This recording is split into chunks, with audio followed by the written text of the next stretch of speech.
আসসালামু আলাইকুম ওয়া রাহমাতুল্লাহি ওয়া বারাকাতুহু। প্রিয় দর্শক, সময়ের আলো রমজান প্রতিদিন আয়োজনে আপনাকে স্বাগত জানাই। আমি আমিন ইকবাল।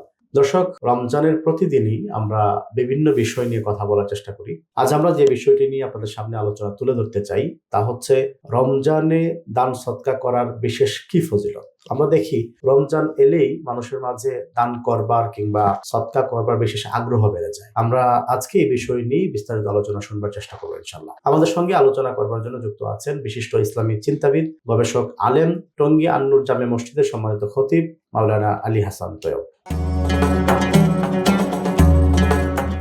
রমজানে দান সদকা করার ক্ষেত্রে মানুষের একটা বিশেষ আগ্রহ দেখা যায়। আপনি কি আমাদেরকে বলবেন যে রমজানে দান সদকা করলে বিশেষ কি ফজিলত রয়েছে? রমজানে আসলে যে কোনো আমলের সওয়াব বাড়িয়ে দেওয়া হয়। এটা হলো আখিরাত কামায়ের ভরা মৌসুম।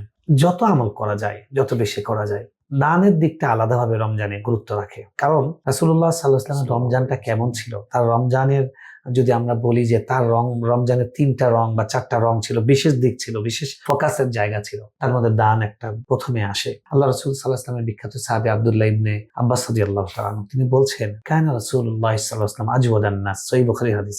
রাসূল সাল্লাল্লাহু আলাইহি ওয়াসাল্লাম মানুষের মধ্যে সবচেয়ে দানবীর ছিলেন। তিনি নবী হওয়ার আগে থেকে দান করতেন, নবী হওয়ার পরে আরো দান করতেন। আর রমজান মাস যখন আসতো তখন তার দানটা বসন্তের প্রবাহের মতো বইতে থাকতো। তিনি বলছেন, ওয়া আজওয়াদা মা ইয়াকুনু ফি রমাদান হিনা ইয়ালকাহু জিবরিল।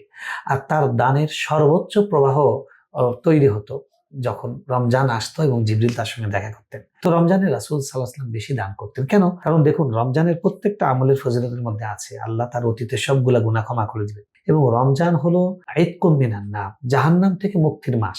এখন একটা মানুষ জাহান্নাম থেকে বাঁচার জন্য যে আমলগুলো সবচেয়ে বেশি কাজে আসে সেটা হলো সাদকা, 1 নাম্বার। আল্লাহ রাসূল সাল্লাল্লাহু আলাইহি ওয়াসাল্লাম এটা হাদিসে বলছেন, ইত্তাকুন নারা ওয়ালাউ বিশাক্কি তামরাতিন। একটা খেজুরের বিচি দিয়ে হলেও তুমি জাহান্নামের আগুন থেকে বাঁচো। জাহান্নামের আগুন থেকে বাঁচার জন্য সাদকা সবচেয়ে বেশি কার্যকর। ইন্নাস সাদাকাতা তুতফি গাদাবার রাব। রাগ দান সাদকা এটা আল্লাহর রাগকে প্রশমিত করে এবং জাহান্নামের আগুনকে নিভিয়ে দেয়। এ কারণে রমজান যেহেতু মানুষ আল্লাহর কাছে ক্ষমা চায়, জাহান্নাম থেকে মুক্তি চায়, এবং রমজানটা আসেই এই জন্য দানের প্রবাহ বেড়ে যায় এবং বেড়ে যাওয়াটাই স্বাভাবিক। আমাদের রমজানে যেটা চেষ্টা করতে হবে, রমজান তো একটা ট্রেনিং পিরিয়ড। রমজান চলে গেলে যেন আমার এই সুন্দর অভ্যাসটা বদলে না যায়, এই অভ্যাসটা আমাকে ধরে রাখতে হবে যে প্রতিদিন কিছু 2 টাকা হলে 2 পয়সা হলেও আমি দান করা। আল্লাহর কাছে সবচেয়ে প্রিয় আমল কোনটা? রাসূল সাল্লাল্লাহু আলাইহি ওয়াসাল্লাম বলছেন, আহাব্বুল আমাল ইলাল্লাহি আদওয়ামুহা ওয়া ইন কাল্লা। কম করে হোক, পরিমাণে কম হোক, কিন্তু যেটা রেগুলার করা হয় আল্লাহর কাছে প্রিয়। তো রমজান মাসে দানের প্রভাবটা বেড়ে যায়। রমজানের একটা বড় দানের উৎস খাত হলো যে ইফতার করানো। রাসূল সাল্লাল্লাহু আলাইহি ওয়াসাল্লাম বলছেন, মান ফাত্তারা সাইমান কুতিবা লাহু আজরুস সাইম। যে ব্যক্তি কোনো একজন রোজাদারকে ইফতার করাবে একটা খেজুর দিয়ে হলেও, সে ব্যক্তিকে ওই রোজাদারের পূর্ণ সওয়াব তাকে দেওয়া হবে। সুবহানাল্লাহ। অথচ রোজাদার সওয়াব একটু কমবে না। রমজানের শেষে, রমজানের ফিনিশিং আমরা কি দিয়ে দিই? সাদাকাতুল ফিতর দিয়ে দিই। সাদাকাতুল ফিতর এটা একটা দান, একটা ওয়াজিব, একটা অবধারিত একটা দান। সেটা কি? সেটা প্রত্যেকের মানুষের মাথা পিছু আমাদেরকে দিতে হয়। রমজানে মানুষ যাকাতটাও দেয়, যদিও যাকাতটা রমজানে দেওয়া শর্ত নয়। একজন মানুষের নিসাব পরিমাণ সম্পদ হওয়ার পর পরের বছর ওই মাসে তার উপর যাকাতটা ফরজ হবে, তিনি যে কোনো সময় দিতে পারেন। কিন্তু রমজানে কেন দেওয়া হয়? কারণ রমজানে যেহেতু সওয়াব বেড়ে যায়, তো সে কারণে, অর্থাৎ যাকাত দিচ্ছে মানুষ, সাদকাতুল ফিতর আদায় করছে, ইফতার করাচ্ছে। এছাড়াও মানুষের মনটা আল্লাহর কাছে চলে যায়, কারণ শয়তান বন্দী, জান্নাতের সমীরণ বইছে এবং জাহান্নামের হাতছানি সেটা বন্ধ হয়ে আছে। এখন মানুষের মনটা আল্লাহর আনুগত্য পাওয়ার জন্য আকুল হয়। এই যে রমজানে দান করা হয়, এই দান গ্রহণের উপযুক্ত ব্যক্তি কারা?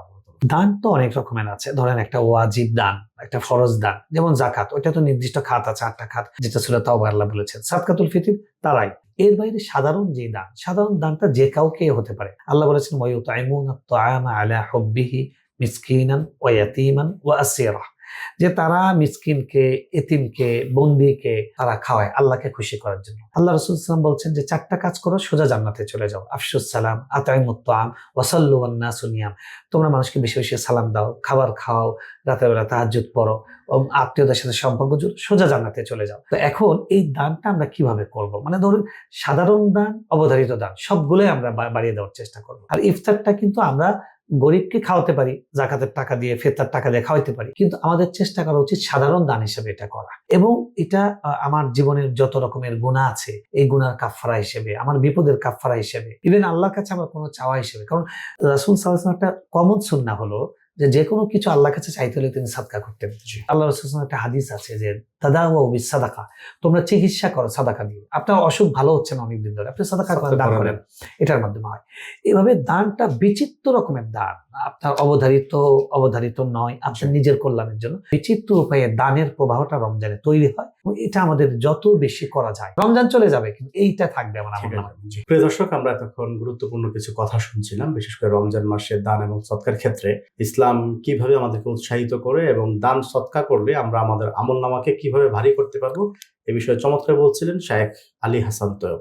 তো আজকের মতো এখানে শেষ করছি। ভালো থাকবেন, সুস্থ থাকবেন। আসসালামু আলাইকুম ওয়া রাহমাতুল্লাহি ওয়া বারাকাতুহু।